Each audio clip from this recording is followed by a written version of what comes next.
the interesting thing about this was after 1 or 2 days of shooting underwater, it all went sideways because he had a very skillful underwater cameraman. Jim Giddings was his name. He was, but you know what? He was an underwater cameraman that go out to a coral reef and shoot shots and stuff like that. Yeah. With one light on top. We actually had to do narrative, fictional, dialogue underwater in underwater sets, and they had no idea how to light the sets. Not that I had, but I could apply the principles underwater. So that's the short version of that one, because it was much more complicated than that.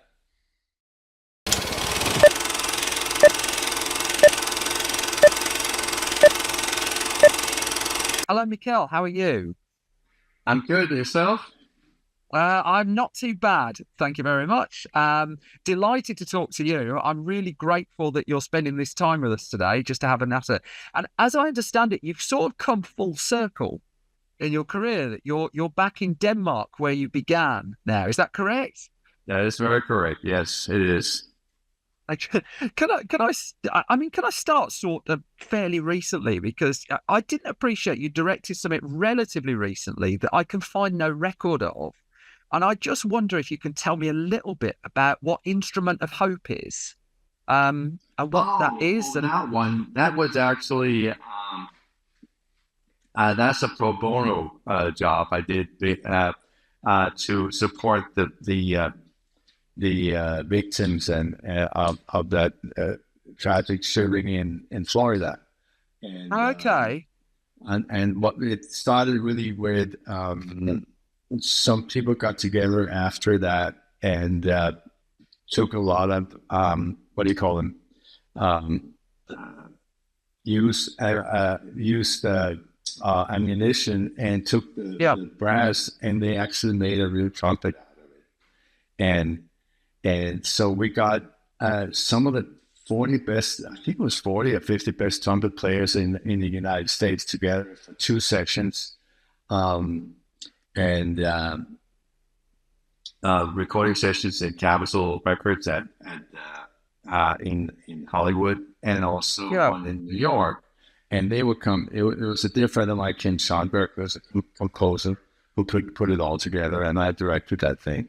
And it was based on a song that 2 of the big survivors, two girls from then that wrote down a song, and it was a great occasion. There was no way that I really wanted to. I really wanted to do that, and it came together really well. I actually ended up with my daughter, who's now 22. She did the narration. She's a film college student in California. So that was one of the last things I did. Yeah, I'm semi-retired right now. I do work on some stuff and with some of my former co-workers, and but I've come back to Denmark for several reasons. But one is that the U.S. now is not the U.S. it was when I came to the U.S. in '87. And it's as you can probably imagine, it's changed a lot. And, yes, I've noticed that too. It's hard not to. And I saw it coming already from 2016. When Obama was elected, and a lot of people, not very nice people, they woke up and said, "This better not happen again. A black president, that's outrageous." And that's been simmering since 2016. That's not 9 years ago, of course. But that's where it started to change a little bit. And the U.S. today, at least what I experience, is that before you could talk freely to anybody, now you have to figure out which side they're on before you start. Yeah. And that's depressing, and so not what the United States is standing for. So, and one thing and the other, I thought I'm 80 today. I thought it was time maybe to take it easy. And I've worked all my life constantly, and I said maybe I should take some time out and enjoy. Not that I didn't enjoy working, I loved it, but tried to pursue some other interests. You're So doing that's one of very my well memories. for 80 years old. I mean, if you don't mind me saying, you look Oh, thank younger you. than me. Thank you. I don't know about that. I do. Um, I mean, it's worth noting as well that I mean, you've done so many pivots throughout your career. But if I've got this right, it all began with your dad. That your dad was a filmmaker. No, he was not a filmmaker. He was not a Was he filmmaker. not? No, he was an amateur filmmaker, and that's probably Yeah, where some of it came from. But not he never. I just remember he did home movies. I mean, I'm going to 45, and yeah, well, he moved to Denmark from Germany. He was born in Germany from a British dad, British mother, and a Danish dad. And he fled on Crystal Night because he was Jewish, so he had to get out of there. And then he met my mom in Denmark, who was not, and so I was the product of that. yeah. So, but I always remember him shooting home movies, and that was, believe it or not, with a format. Most people say, huh? It was a French format, 9.5 millimeter, because eight I've millimeter. heard you talk about this. Yeah, Yeah. Well, 8 millimeter didn't exist at the time, and 16 yeah. millimeter was really expensive and not really for the amateur filmmaker or amateur. It just did it for the family. So we had found this a typical French format. The French do everything differently. I mean, the screws are the wrong way in France, as you probably know. So I still had his camera. So I was shooting mahogany, as they call it, shooting filming without filming account, because I thought it was fun as a kid. But then later on, I went over to, I actually did shoot some of the 9.5, but then I went to 16 millimeter, and also it was called double eight in the Yeah. beginning. I don't know if you know that. You actually, it was 16 millimeter film, and you expose one side of it, and then you turn the cassette around, and then you did the other side. They at the lab, they split it in two, and they glued them together. It was called double eight. That was the beginning of 8 millimeter. Oh, good grief. And Yeah. I read that I mean, you got into documentaries first. I got the name of a company, Laterna Film. Is that correct? Yeah. I mean, it's a little bit of a misdemeanor called documentary. They're more like industrial films and instruction film. Yeah. My very first shot, I still remember that. That was I went abroad to do it. I went to Sweden, and I did a little industrial film for a company. Tar paper company. So it was an instruction film how to put tar paper on the roof. And I still remember that very first shot, because before that I was a camera assistant. But I always wanted. In fact, I don't know where it came from. It's probably partly from my dad. My dad was originally in the film. He was an actor in Berlin, and he knew a lot of film people, all Peter Lorre, and a lot of the directors, Billy Wilder, that went to Hollywood later on. Yeah. And so after the war, which is the only period I know, we had a lot of visitors in Copenhagen, and he was brought up outside of Germany and outside of Berlin, and he wanted to be an actor. And my grandfather told him, "Okay, you can be an actor, but you have to get an education first." I think they were fairly well to do, but so he did. He became a chemical engineer, and then he started acting. But that's basically saved his livelihood when he came to Denmark, because being an actor in Copenhagen in the 50s with a German accent was not a great way to go. He had a strong German accent. So he actually ended up being a purveyor of some of the fragrances. So it was obviously something he knew about chemicals. And so he represented like Guerlain and Dior and a lot of Givenchy and a lot of those brands in Scandinavia. So that's that. But he was always interested in it, and he wanted me to follow him in his company. I just wanted out of school as fast as I could. And I got out, I graduated, and the first thing I did was go to Laterna Film was one of the places. I got rejected in a couple of places. No, we don't need anybody. It was a very small industry Denmark at the time. But I went into that company because somebody said, you should go and ask these guys. I said, no, we don't need anybody. And then I still remember the guy who ran it. his name was Moen Scott Hansen. His assistant secretary, as it was at the time, called him, "Oh, Mr. Scott Hansen, on Messenger, he's going on a 2-week vacation." And I said, "I'll take it." And that's how I started there. And 3 months later, I shot my first short, 9-reel documentary. I mean, you were basically, from what I can work out, you were kind of following a career that no one was showing you. That I mean, I mean, I don't know what I don't know if you knew any camera assistants. I don't know if you knew any shooters of film at that point. I'm just curious, what made you make the leap to a career that wasn't obvious? Well, I did see. Actually, while I was in school, I was also projectionist. Sometimes I read everything about projection, and I saw a lot of movies that way. And whenever I could, I also was an amateur photographer. I shot for the school paper. I had my old Rolleiflex, and Cliff Richard came to town. I shot him, Tubby Checker, Tommy Steele, people like that. They may ring a bell with you. So those weren't names I expected to come up in this conversation, but yeah, fair dues. And then a person I got to know, he was the newest cameraman. I thought that's pretty cool. And I said that would be something to pursue. And at that time, it was really, I told people I want to be a cinematographer. What's that? Video photographer? No, it's cinematographer. What is that? Well, the movies in the theater. Oh, is that a special thing? I said, well, it takes other skills. So yeah.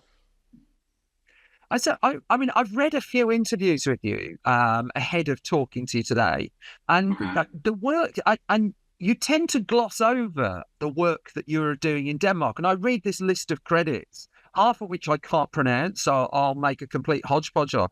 But I'm just curious, can you just pull out one or two of those films that you were doing in the 70s and 80s and just tell us, what we should look out for? I had a very close relationship with a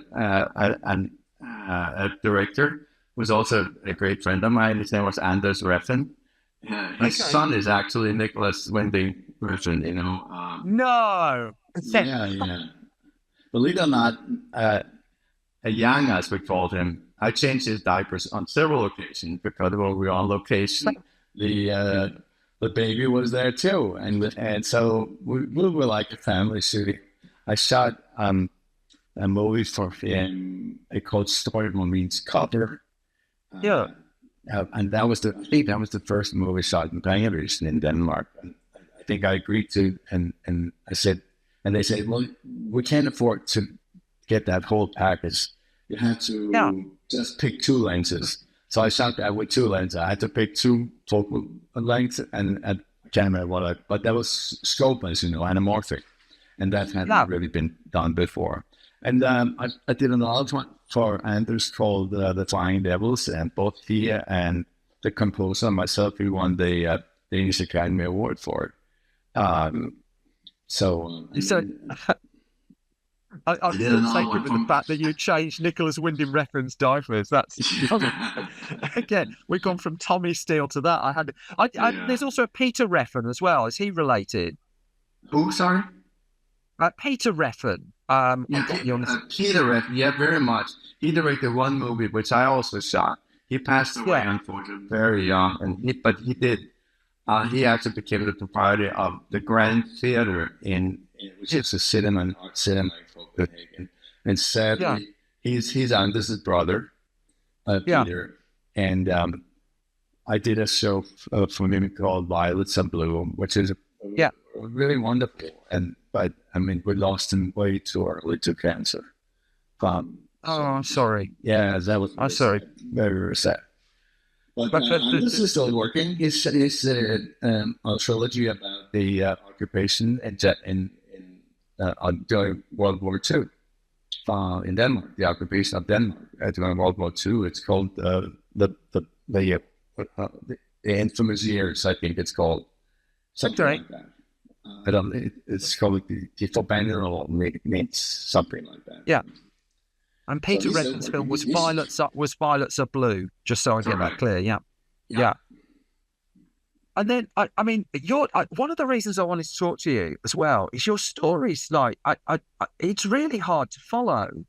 I I read in 1988. I mean, you just get a list of credits. Your life is distilled down to it, right? But a film called Zelly and Me, which I was unaware of, and suddenly you're in America, and it's just like, what was the jump? What made you up sticks and go? Because you were there for 35, 36 years in the end. Yeah, I had a very comfortable career in Denmark. I had all the work I could handle and was very pleased with it. But I shot several American movies in Denmark. I guess at that time it was fairly cheap to shoot in Denmark. So I ended up shooting a movie called Zero Population Growth. I think it might be called something else. It was with, I'm so bad with names. It was Geraldine Chaplin was one of the leads, and what's his name? He's a British actor, and he was. I'm gonna look this up. He died, I think, during the second Gladiator, and what was his name? And they replaced his face. Let me have a look. Yeah. So Oliver Reed, are we talking about? Oliver Reed. Yep. Okay. Zero Population Growth. That was Oliver Reed. It is called that. It is called that. 1972. Yeah. I had the great honor of being fired from it. It's twice in my life we've been fired, and that's a very good experience in many ways. And of course, it's pretty shocking. But in this case, the director, his name was Michael Campus, and it was a big show for Sagittarius Films. They did it, that cost a lot of money, and Michael, rest in peace. He has passed away now. He was a sweetheart when he was constantly high, and they wanted to fire him, but they could not fire him because he owned the material. He owned the script. How does that get you to Zelly and Me in the US in the 1980s? Well, it didn't get me to Zelly and Me. What happened was Michael Campus, the director, he was always, part of the crew and myself were fired because they, Sagittarius, they thought in their wisdom that that could help when they couldn't fire the director. But and the movie was finished. I went on to another job right after, but I didn't think much about it after that. More than a couple of years later, I get Michael on it. So I said, "Oh, we're killed." So I'm happy. Well, you know what happened. And I'm producing now. I'm doing a show called "The Man Who Broke 1,000 Chains." For a production company in the US, and I really want you to meet the director, Daniel Mann. And I was in the middle of shooting at I think it was Copper I was shooting at and I said, I can't come over there, but luck would have it, I was dating a flight attendant on Scandinavia Airlines, and she said, let's jump on the plane, go meet him over the weekend. So I finished work on Friday, and I think Saturday morning we flew to Los Angeles, met the director, and Michael, of course, and I flew back and started shooting again on Monday, and then he calls me, says he really wants you to do the show.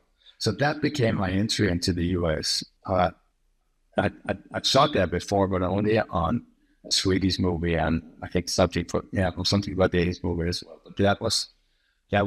I said, what? I've only been shooting features. I said to Mike, is this a feature? Oh, yeah, that's a feature.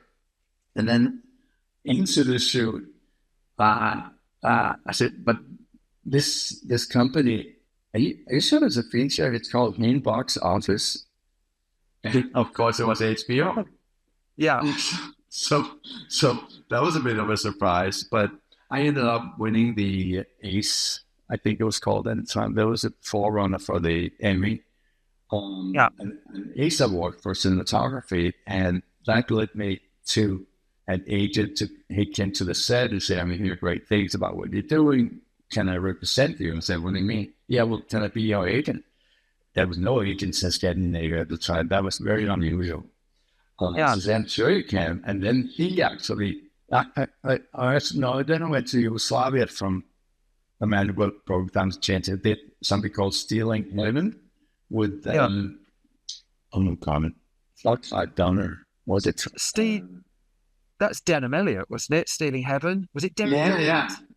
Yeah. Derek DeLint, yeah, and then Elliot and all those great guys. And can you look up the director? I mean, I'm terrible with names. Clive Donner, the director. It was fun, yeah, and that was a good experience. But then my agent, his name was Spiros Flores, and it turned out I locked into the best cameraman's agent in the United States. He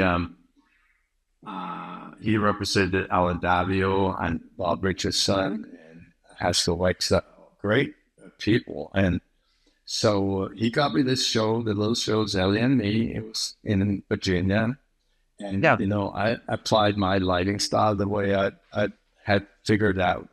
Basically, it was very different, I think, at the time from what American cinematographers were doing, because I had started experimenting with bounce light. And when you talk to an American guy, what do you mean by that? You have to do a sharp key light, and then you have to have fill line had to be a quarter of the key lights and all. Okay. Yeah. But that's not how I did it. We built these called shock cages that we bounced it so the light came back. People actually looked at a lot prettier that way.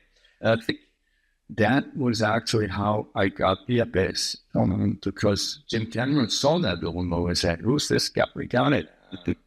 And that's Ferris Doris called me and said, "Somebody from Fox wants you to read a script." He said, "No, let's just send it to him." No, you can't. We can't send it to you. You have to read it at Fox.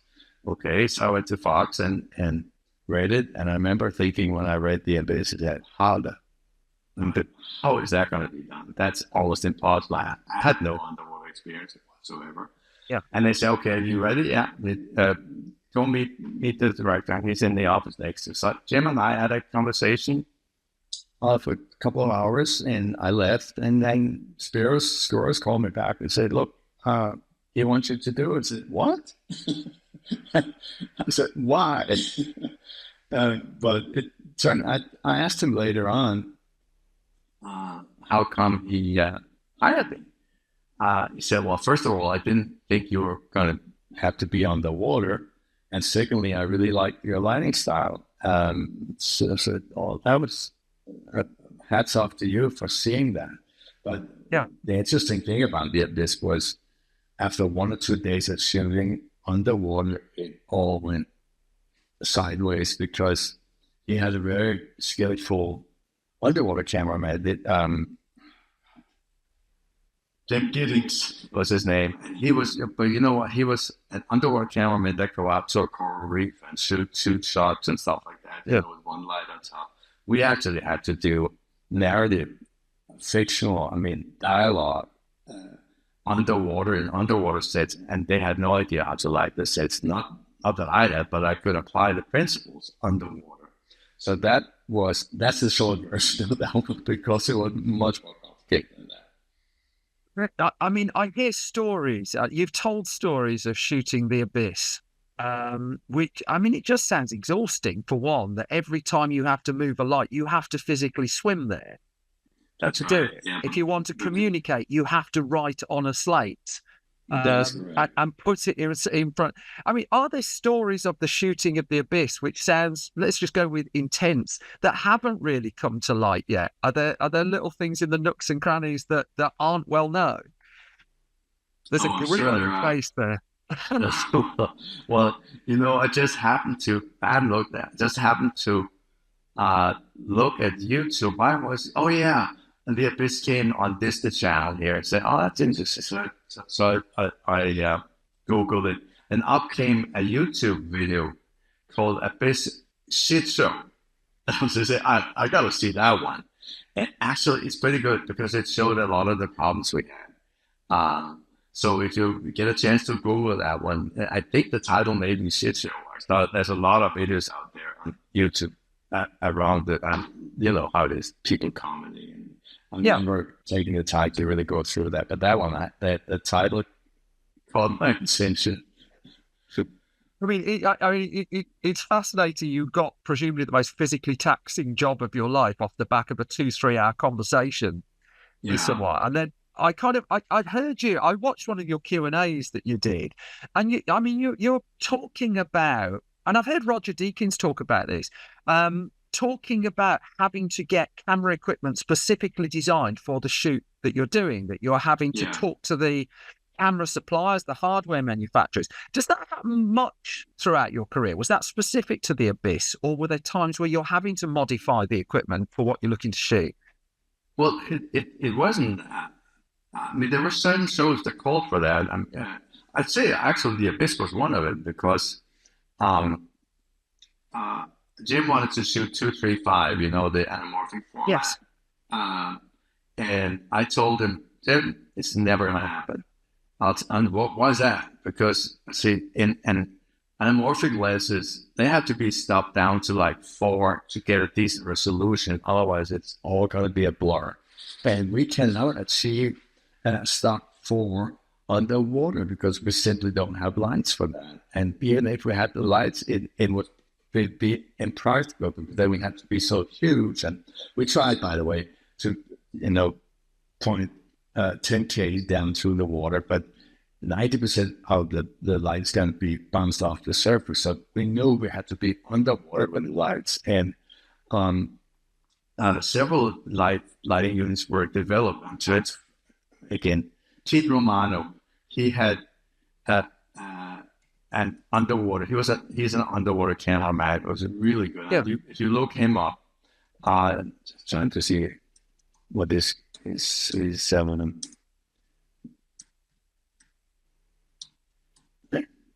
I can't find it, but he's. I'll look him up. Yeah, his underwater. He took. We worked with Jeff Giddings camera housings for a while, and then Pete came in and had constructed some other ones that were much more user friendly. It was very hard to look through the finder because you had to have your mask on. You had to look through the finder. You had to do that, but I think it made some bigger ports, so they were much more. We're using a 3 or 4 bodies concurrently going because there were only 400 feet in there, which is about what, I can't remember, is it 10 minutes or something like that? But so every time we had to change film, instead of changing film, we'd just get a new camera that was already reloaded. Okay. Yeah, so otherwise we could have waited. We'd still been there. But that day, again, Pete Romani's, I don't know what's the name of the company. His units became much more user-friendly, as the lighting units. He at that time, HMI lights had come out, which was a big improvement from the regular incandescents. And he designed some housing, and that basically saved my life because they gave me enough. They were fairly small, so they could be moved around. But the working method we figured out was like, okay, this is a shot. We're going to look at it down underwater. And this is where things are. And then we went up to the surface. Okay, on the side of the big pool there, we set the lights up the way we said, well, that one goes there, that one goes there. So that's the relationship between these 8 10 lights. We took the whole thing into the water again. People set them up. And then from the camera's point of view, because there's a refraction in the water, I could look there and say, okay, that light there needs to be turned a little bit to the left, to camera left. That was hard to I couldn't convey everything because Jim was busy doing other things. So I would swim over there. And when you just let me swim over, look back, everything looks different because of the refraction. So I wouldn't turn it to the left, I would turn to the right. And then I'd swim back, oh, it should have been to the left. That was right. So when you went back and adjusted the light, you couldn't see if you were doing too much or too little.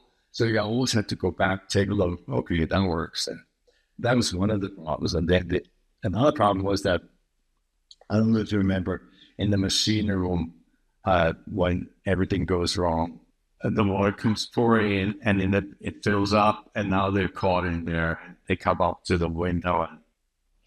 But that had to be shot with underwater cameras, even if we were not underwater at first. And the lights were underwater lights, but I couldn't turn them on because they had to burn they needed to be underwater for the gaskets not to burn. So what happened was I would put them up dry, put them ready, and then we basically say, okay, roll the camera. And so we roll the camera. I said, turn the lights on. And then 30 seconds would go and the whole thing would fill up. So we prevented the gaskets from burning that way. But the underwater cameras were also so heavy, we had to put them on chains. It was not until they get the buoys from the water they don't weigh anything. So there was a lot of trial and error, a lot of error. I mean, was there a point like 3 weeks before you started shooting when you're still solving these problems? And you're just like, what the hell have I got myself into? Oh God, no! That was ongoing. I think I was there Yeah. 4 or 5 months prior to shooting, and everything. I can't tell you how many times. Said, okay, now we have a problem. How are we going to solve that? And Tim and I would look at each other. Okay, well, we need to have rear projection, and it has to wobble like it's in the water. Remember that towards the end, and how are you going to do that? We would say, how am I going to do that? Well, how about we take a projector and then we take a mirror and make a little tray with glass and we put water, and then take another mirror up and project it that way. And then we just wobble the water a little bit. And okay, that could work. And that was the day we had to shoot it. That happened in the time again. There was a lot of those. I mean, when his underwater suit arrived from LA, the one he used it to go all the way down. There was no lights in the helmet. I said, well, we have to see his face. What are you going to do about that? I said, well, LED lights didn't exist at the time, but I had some optical lights, fiber optics. So we put a fiber optic generator in that backpack, the one that looks as if it's oxygen, and ran these fiber optic run up into the helmet. And that's that. I remember I did it myself, put it in, I screw the things, and that worked. But again, it was like, was a lot of that. Yeah, I mean, you're looking at it with fondness at the moment. There's a massive grin on your face. I mean, the reputation of the shoot was it was a little bit on the tense side. From time to time. Is that accurate to you? Yes. Yeah. It was. I mean, the thing is, Jim Cameron is, in my opinion, he's a genius. And yes, the problem is that often we would see a solution, and that seemed, at least he would see a solution, and something I would see a solution too. And he could not understand that nobody else would see the solution. And I think that was, and that made him really impatient, and I get it. And sometimes you just had to make a little fun of him, but you had to be careful. He had quite a temper. A lot of people lost their jobs because they were trying to pull a fast one. You can't pull a fast one on him. He's too smart. Even thinks he doesn't know anything about it.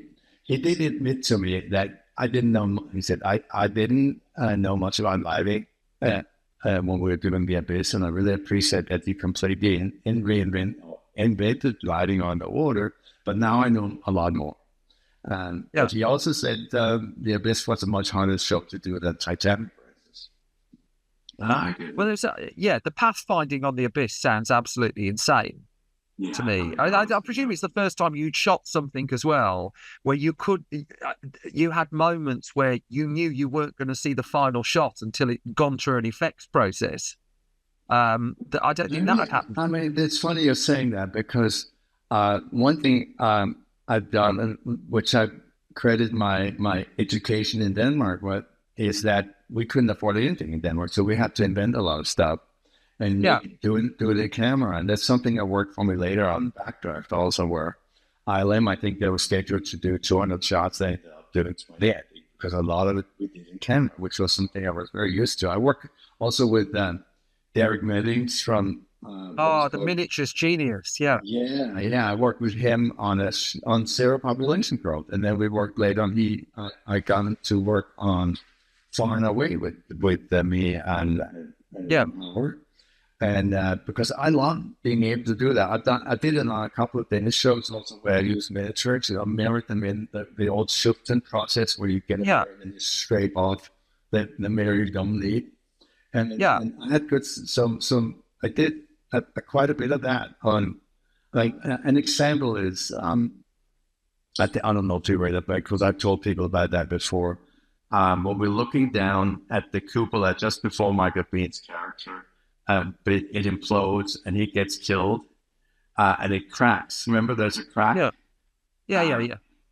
that was a real underwater vehicle, and the plexiglass there is 3 inches thick. There's no way it's thick on the coming Yeah, in.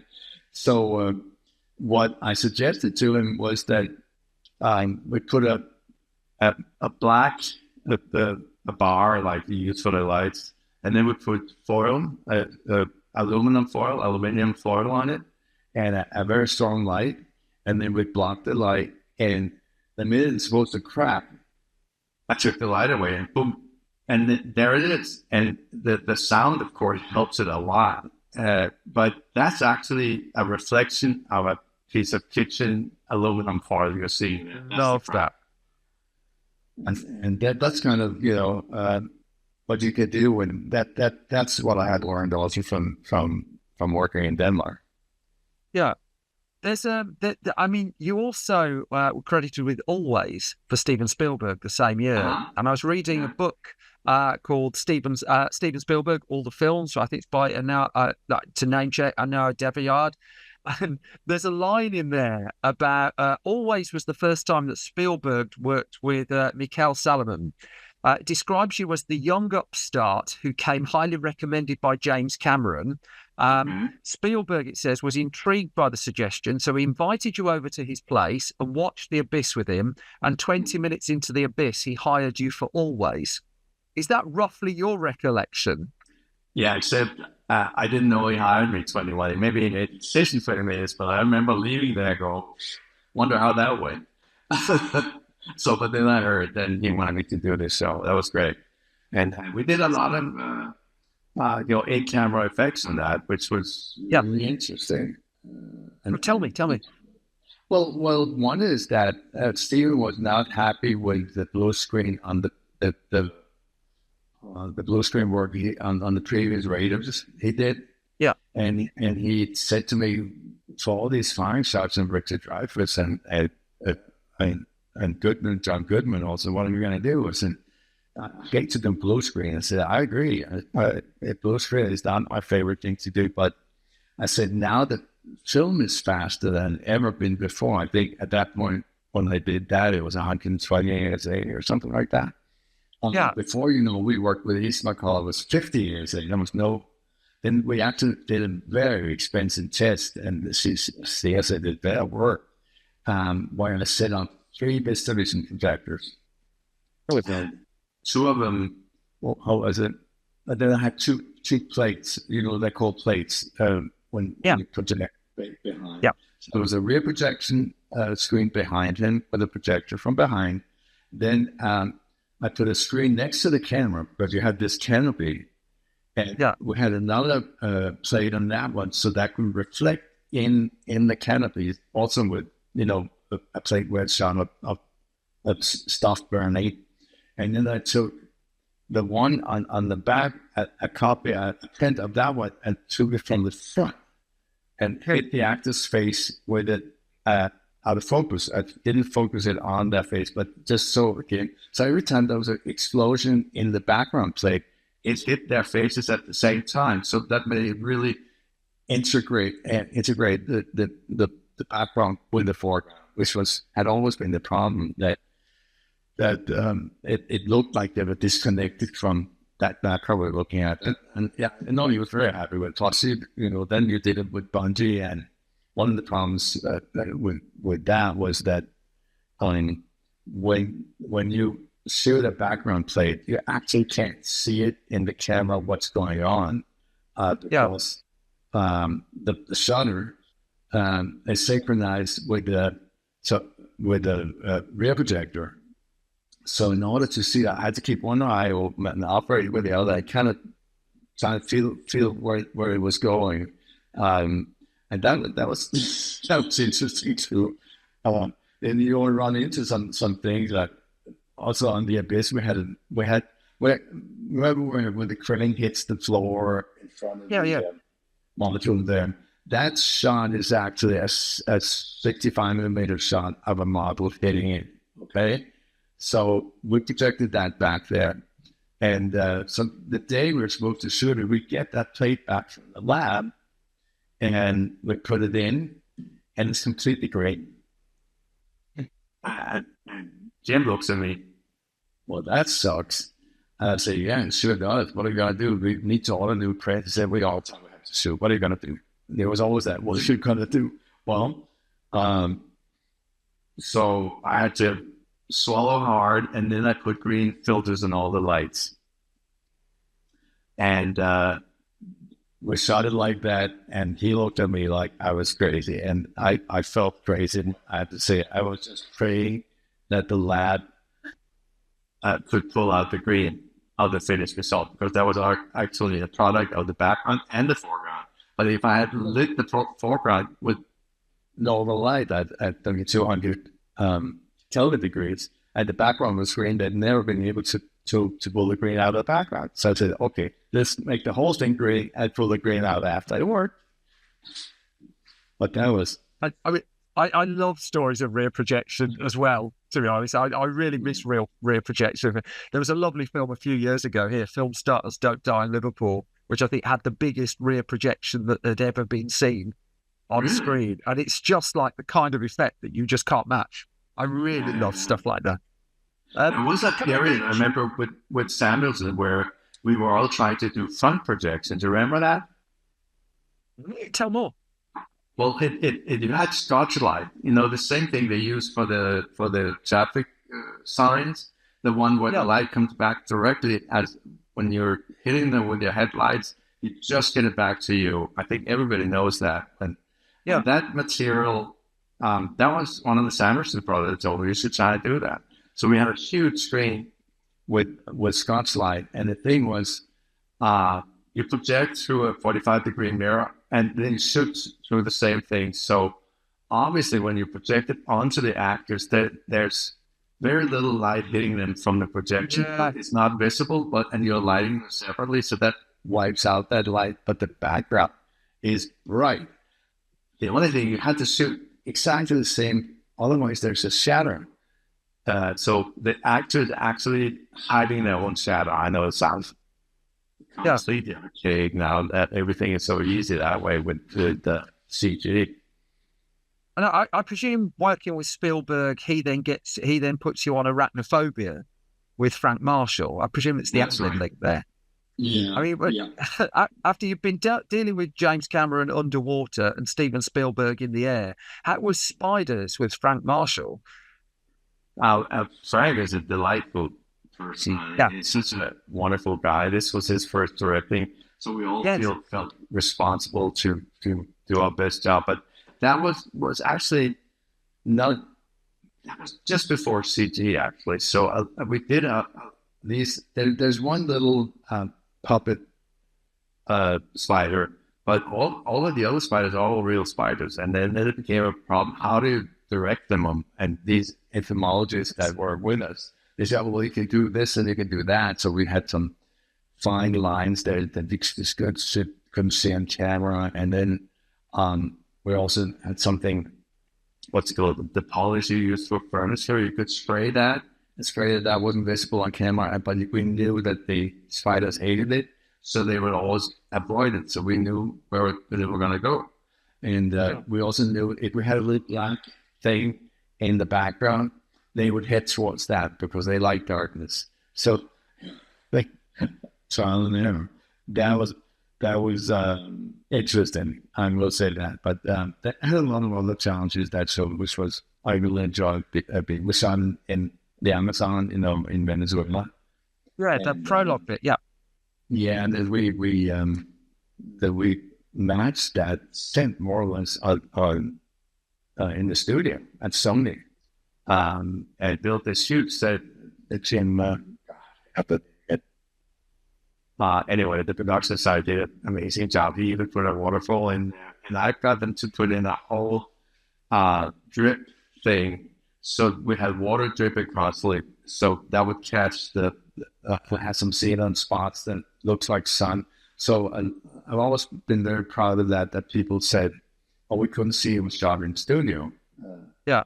and sometimes I'll just make fun of them and say, "No, it wasn't. It was shot there." No, they give me a break. Yeah, you're right. It was. Well, I've decided that water is a constant in your life, not least the film too shortly. But can I just touch briefly on the films you shot for Ron Howard as well? Uh-huh. Yeah. Because I mean, I found just a nice little line in the Los Angeles Times around the time Backdraft came out. And it said one of the most dangerous assignments went to cinematographer Mikael Salomon, who performed his job wearing special gels and fire retardant clothing of the kind used by car racing drivers. He usually hand carried a shielded camera through roaring fires. We only burnt his eyebrows off once. Who said that? Did that distill Backdraft for you? Yeah, it's pretty close. I mean, I operated a lot of the shots, but no, it was again. It were really we were. I learned that actually on Steven's movie, always that you could gel up and you could put a nomad suit on, which is what the stunt guys wear also. And then I could go, with gloves and everything. You could actually go through the fire. And we worked with Dale Dye. I don't know who he is. He's a military man, and he's a technical advisor, and he worked on Band of Brothers also. But that was the first time I worked with him was on Always, because he was the gang leader in the movie of these ground pounders, as they were called. And I remember running with him with a handheld camera, all charged up. And so when we got to Backdraft, Ron said, "Okay, you got to do this and with rear protection." I said, "You know what? We should maybe do a test with the actors." So we had a stunt guy put the good thing was they were all wearing, fireman's outfits, and they are, of course, they don't burn, but no mix suit on, fireman's outfit on, and then stunt gel, C-gel, I think it's called, in the face. And this stunt guy runs through, and I was with him too with the camera, and the actors were there. Kurt Russell was there, Scott Glenn, and Billy Baldwin. And then we kind of looked at them. I said, "Buddy, can you do that?" "Of course you can do that." They became very macho. So a lot of that is shot with the actors, and they actually getting stunt credits in the movie. If you look in the credits. Yeah. That was because they did it themselves. And that was a product of me having done it in Always. Did you never want an easy life? I mean, just that contained period of your life, some of the most challenging shows. I mean, even when you go to Far and Away, I mean, the land rush sequence in Far and Away is rightly famous, but also the cameras you were shooting it with were very, very big, very bulky cameras. Yeah. Well, that was one of the reasons. Well, what happened was then we were doing Backdraft, and Ron said, "I have this little show or the movie I want to do," because I have roots in Ireland, and it's called The Irish Story. Yeah. And so why don't we take a small crew from Denmark and go to Ireland and shoot them? I said, "Great, sounds great." But then Tom Cruise got on board, and then everybody got a little more ambitious. And so I said to Ron, "Shouldn't we try and shoot in the 65 millimeter? That's the format you shoot for 70 millimeter, right?" Yes. Yeah. Those last 5 millimeters there, and sound driven. Yeah. Exactly. That's where the six track stereophonic sound is on. So if they can say this is the perfect show to do it. And there hadn't been a 70 millimeter show shot in many, many years. I don't know what the last one prior to that. But of course, my big idol was Freddie Young, who I actually got to be very friendly with, and he was when I was younger, and he was God. That was shot in 70, and I said that must be amazing. Oh, Panavision had built much smaller 65 millimeter cameras than what they used to be, at least before. Yeah. You couldn't hang them. We couldn't do anything. They were huge. These were big too. Handheld 65. Yeah, yeah. Okay. I'd Yeah. love to see And that. we ended up acted out like doing a Steadicam 65. But Greg Lonsgaard with the camera operator, the Steadicam operator too, he had two arms to support. Usually they have Steadicam model. He had two arms to support it, and that was a wild camera. So Yeah. they had to delve put the down again later on. But that actually worked out. No, that the only reason we could do it was because those cameras were modern and they were quiet, of course. So there's like a regular Panasonic this bigger and for 65 millimeter. And the only thing I went back off the budget of the university. And I was going to be too expensive. I had to show them so what happened was Kodak sold us the 65 millimeter film stock for the same price as 35, which was great, of course. Yeah. And Panavision didn't charge more for the cameras because they're 65. Everybody was interested in doing it. And even Arachnophobia was involved because their camera could run 120 frames, which the previous cameras couldn't. I think they went up to 48. And I really wanted some slow motion with both with Tom and Nicole riding on horsepower. So it all came together eventually. But the university said, you can't use any more light just because it's 65. I said, no, of course not. I won't take more time. I was thinking, oh shit, what we got to do? Because there's much less depth of field on 35, on 65 than there is in 35 because your standard lenses are longer focal length, which gives you less depth of field, which at the time was, today, it's more modern, as you probably know, that this background goes very blurry. But at the time, I said, what am I going to do here? Do shots that where there's more than one person in focus. So I had shot in Denmark with Lindhof and Sinar cameras, still cameras. You know, those with bellows where you can move the bellows. Okay.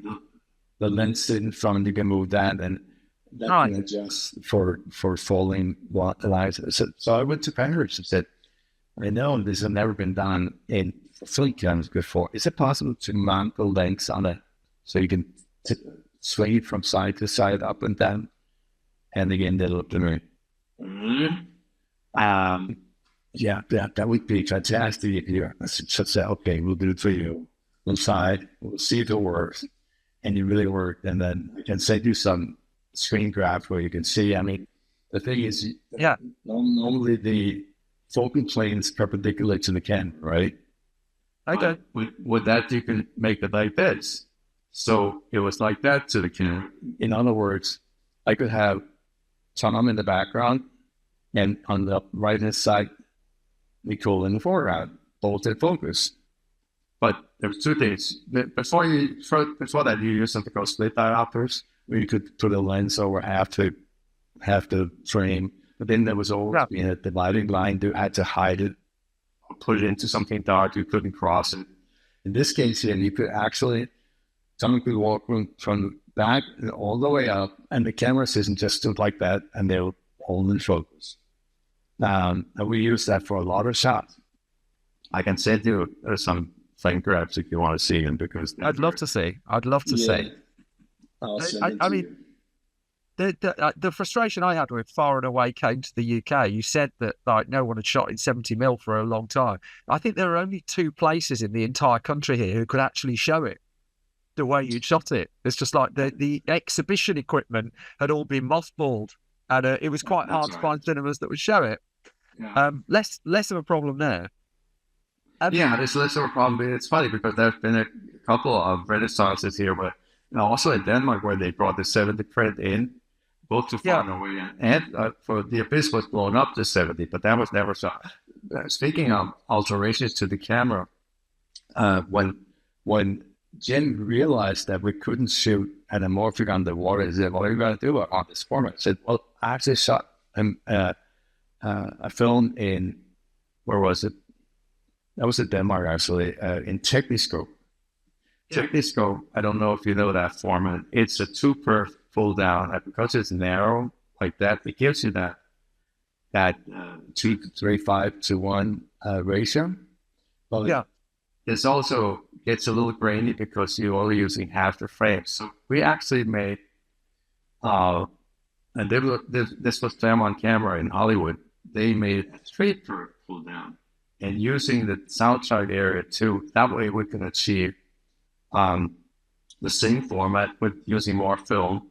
And there was a couple of advantages to that because it was a 3-perk pull down, which meant we got 25% more time underwater with one pull thing.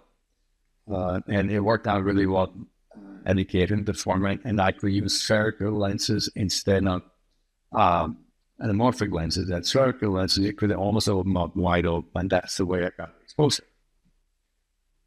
I'm really conscious I'm taking a lot of your time. I just wonder, have you just got a little bit more time that I can ask you about a couple of films you directed as well?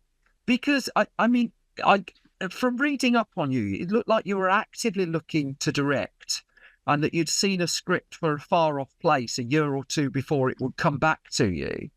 But right. Then your feature directorial debut, let me just see if I've got this right. You came into a film that was 2 weeks into physical production, shooting in Africa. You had to change the crew. You had to change a member of the cast. And basically you were up against a ticking clock to get the whole thing done. Would that be a fair summation of that? Yeah, it was actually a choice. I remember getting a call from Kathy Kennedy, who was shooting Alive up on the glacier in Canada. It was a movie that Frank asked me to shoot. But at that point, I'd made a decision. I did want to direct. Yeah. And so that didn't happen. Then Kathy calls me from up there and said, hey, we got a problem in Africa. I said, okay, what is that? Well, it's that show. I know you read it and liked it, Far Off Place. I said, what's the problem? I said, why don't you go look at some dailies of these things? So I went down and watched 4 hours of dailies that had shot for a week or so. And it wasn't that great. Let's put it that way. And so I called her back, said, okay, I looked at 4 hours of whatever. And she said, yeah, call Stephen. He wants to talk to you. So I went up to Stephen. And so Stephen said, okay, yeah, but they've been shooting now for a week. That's 3 months of prep in Africa. It's cost a fortune. Can you use some of the material they already shot? And that's a reason to you want to replace. Actually, he wanted me to come down and help the director. Yeah. And I said to him, help the director. Am I going to tell the director where to put the camera? And he was thinking about it. You're right. Okay. You're going to go down and replace the director. But can you use some of the material? I said, no, I really can't. What's my thing? Well, if you can't use it, then you have to stop shooting right away. And this was on a Saturday. Tuesday morning, I was shooting in Africa with a complete turmoil that settled down. I mean, the thing is, people were crying, Reese was crying, everybody was upset that the director was going away. I came down there, but the funny thing is, everybody's a professional. So once we started shooting, already the first day, people got into it. And they did that job, and they did a great job. Yeah, they created it. So the guy who was the cameraman on the show, he was a gaffer, a friend of the directors, and he hadn't had much experience. They also said they're shooting at night with 2 teenagers on California work roofs in the jungle, if you will, and it's freezing cold. They're not getting a performance. They're shooting and freezing. And he said, what do you want to do about it? I guess, what do you want to do about it? I said, well, let me think about it a little bit. So I shot it all day for night. Yeah. And Reese is Reese Witherspoon, by the way, yeah. That's right. And Ethan Embry is his name now. I think it was Ethan Randall at the time. And they were great. But the problem is, with California work rules, we had like an hour makeup and then an hour drive to the location somewhere in the desert. So I had to stagger the kids so that I could get enough, spend my day properly. And so a lot of the shots over the shoulders are done with doubles. Yeah. Because at that time, the other kid has not arrived yet. So that was a lot of that. So I mean, in the middle of a far off place, once you've gone in and put out the instant fires, I mean, it's a daft question perhaps, but did you enjoy it? Did you settle into directing fast? Yeah, on hindsight, I enjoyed being a DP or DOP as it's called here more Yeah. than being a director. I think the cinematographer has the best of all worlds, really, because when you get a call as a cinematographer, it's because it's a show that's going to go. When you get a Yeah. call as a director, it's maybe we get finance, we get that person.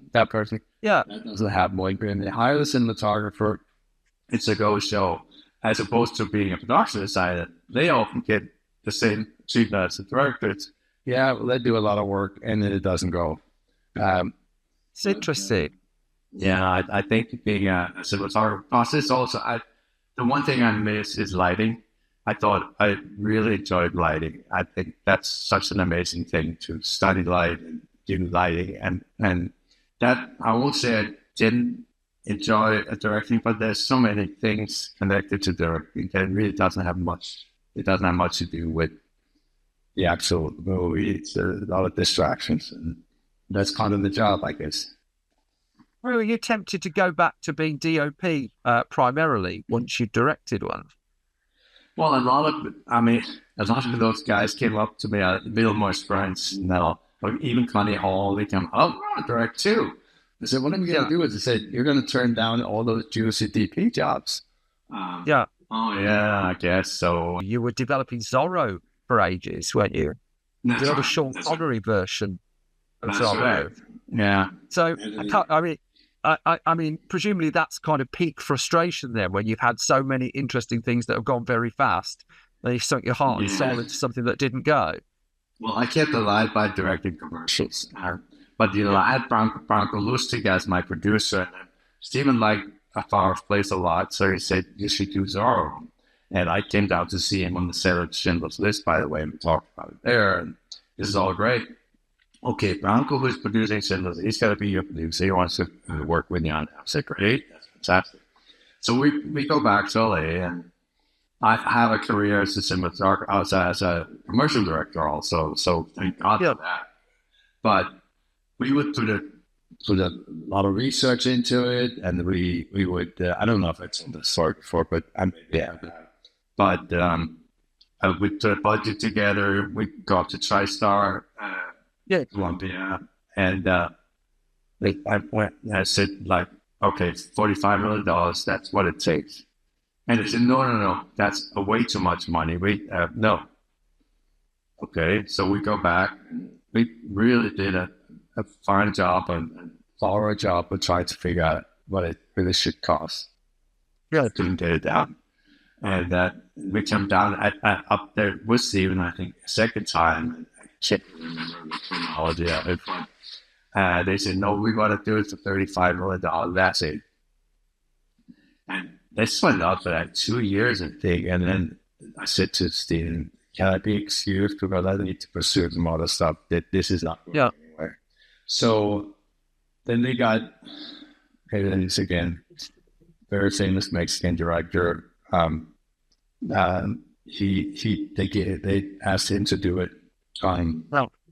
He did those children's movies. What were they called? Robert Rodriguez. Yep, he was going to do it. So they asked him. That made sense. I mean, he's Hispanic, and so he were apparently. Then I heard like 6 months later he was out. Yeah. Then tell me who directed it, because I know he did a Bond movie also. What's it? British director ended up doing. Martin Campbell. Martin Campbell. Martin Campbell. Yeah. And I think the movie cost $55 million. Yeah, it did. It cost more than yours. Yeah.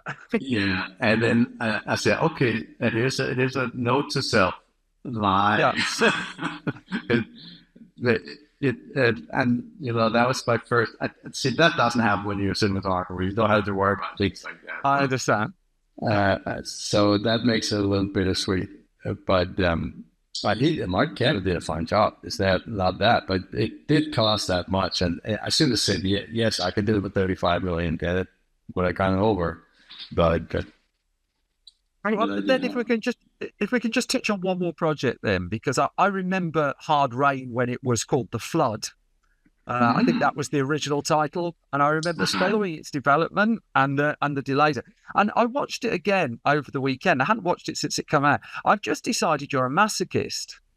I think, and I'm reading how you build a school set in a water tank and things like that. So how did that come into your life? Was that like Zorro falls apart and you're looking for something a bit quicker, ready to go? Yeah, I think this came in because Mark Gordon, who was the producer, they had offered me another movie called Broken Arrow. And really, John Woo did it in the end, didn't he? Yeah. Yes, and Graham Yost wrote it, who I think is a wonderful writer. And I said, I'm sorry, guys, I really don't like it. I don't think it's that great. And they were, okay, fine. And then Graham wrote Hard Rain. I said, I'll do that. I knew it was going to be a pain, but as the crew that came over with me from the crew that came over with me from the Abyss, which some of the camera guys and was it? Yeah, we did wonder. Yeah, yeah, and then and we all said this nothing compared to the Abyss, but it was painful. Yeah, 90% of the shots are shot in the rain, and John Fraser, who's a genius.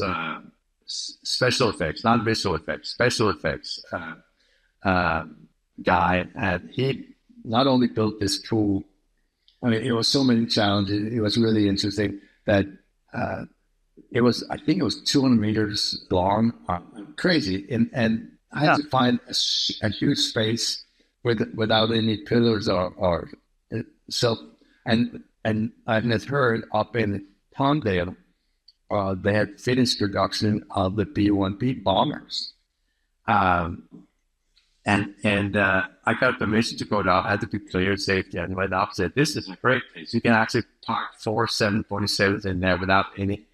And they said, so they went along with it. They had it on a hangar where they did the maintenance on those huge bombers. So we went up there and said, okay, I think learning from the Abyss, the water can only be 4 feet deep. That's it. Because more than 4 feet, you have to swim. We don't want people swimming. We don't like them waiting in the water with lights and all that kind of stuff. So, okay, 4 feet. So it made the tank 4 feet. That was again John Fraser built it. It was humongous. And then he said, we're going to go up and take a look at it. Because from one end to the other, there can't be any difference in height because then the water's just going to come off to one side. I went all the way up to the edge, but then it's built to military specifications. It was like 1/8 of an inch difference between 200 meters down there and down the other end. So that was crazy. He said, this works. That's staggering. It was staggering. And so he built this thing. And then he built these rain heads because I said, I cannot do rain where you hold the hose and then the wind comes and it all drifts across and there's foam and all kinds of stuff. So he came up with these rotating things that shoot up. I mean, there was thousands of them. It comes down and it looks like rain because one thing, when they have this huge surface of water interior, if there's one place where there's no rain, it stands out like so it had to be completely even, and it did that. That was crazy too. And also the other thing was that the water had to come off the edge and run into a canal that was all like a gutter that was all the way around this thing, so it could come back. But it had to go somewhere, so we couldn't have flood the whole studio for the whole space there. That had to be dealt with. And then they said, so what about what you're going to see? Are you going to have blue screen? I said, no, I can't have blue screen because it's all going to conflict in the water. And it had to surround the whole area. It was a huge area. And every shot's going to be a blue screen shot. And that is not. So we actually did the biggest painted backing ever done, all the way around. Really? Yes, that's a painted backing, and we could light it, and we could have lights behind, and it was done. When we were done shooting, it was done. The shot was done. The only thing was sometimes we needed more height. That was added as an obstacle. Like there's a church in there, and that was added. That was a matte painting that was done in there. But then when we saw up like that, we saw the ceiling, of course. But in those few cases, it was done as a matte painting. Very few, actually. See, I'm amazed you turned a live down now. It's just like that. I mean, that was an incredibly difficult shoot. But the like Hard Rain, it's just was Hard Rain the one where studio interfered as well? That previously, when you directed, you'd been geographically a long way away. But I seem to remember it was delayed and the name changed and the stories of the ending changing. There's always a human in the midst of that. Cheryl Delancey. I mean, we had. I can say that now. I'm not looking for a job. But Cheryl Delancey was in charge. And I remember we went to a test screening, and we had shot a beautiful ending with Morgan Freeman. He is shot. He's lying on his back in this dinghy or the rowboat, and the rowboat sinks, and he dies, and he goes underwater like that. And the only thing we had to do, we'd have to paint his eyes because he couldn't help closing his eyes when the water came in. So we just painted them open. It was beautiful. Morgan loved it. I mean, dramatically, it worked, and morally, it worked too. He's the big bad guy, but then Cheryl Delancey comes in and says, "Yeah, everybody likes the movie, but we can't kill Morgan Freeman's character." Yeah. We've been in production for a year. I said, I was this close to saying, "Did you read the script? He's dying in the script in the end." I didn't say that, but I said, "We're going to give you money to build a little corner of the." At that point, we'd start the pool, all that was gone. Yeah. So we did it over on across from Terramont. Then I did a little. Then he rose away into the sunset instead with the loop, which was so wrong. Both dramatically. It doesn't really make sense. Yeah. No, and then she also decided that, we're going to put our premiere set for a week after Volcano. I said, "Is that a problem?" She said, "Oh, it's going to run right over us." So she pushed it. She pushed it to end of January the next year. Guess which movie we went after? Titanic. Yeah, Titanic. Yeah. I remember. And it's just you do. Funny, the only country it did really well was in the UK. It did well opening, but not in the US. They had different distributor over here, didn't it? I think it was Polygram had it in the UK, and they got folded into Universal in the end. There's a lovely little shot in it where someone shot through a glasses lens as well. I'd forgotten that till I watched it again. Just a really tiny moment, really, really effective. The bullet just going straight through. Just some. And also, my other note was, I don't think there is a dry shot in the whole film. No, they're not some in the sheriff's office. It's funny you're saying that with the eye, because just when you said it, I came to think of, and that's typically Danish again. I did a movie called The Marksman about a terrorist played by Jens Aage, who was a very well-known actor, great actor, and there he shoots somebody in the eye. We didn't have CG anything, so we came up with this thing, the glasses, and believe it or not, a little explosive device that was shielded from his eye, and then was a little tube where we could pressure blood. So I can't believe we did it. And the actor went along with it. And look at it. Goes poof, blood comes out. And that's all real. I mean, it's all done without anything other than that. And there's a couple of things like that you did that and that time could never do today. Never. Things as a glasses wearer, that traumatizes me. Just like the idea that there was the explosion just put there. Okay. Yeah. Okay. I've comfortably overrun my time. Can I just ask this, Mikael Salomon? You're a man of such incredible stories.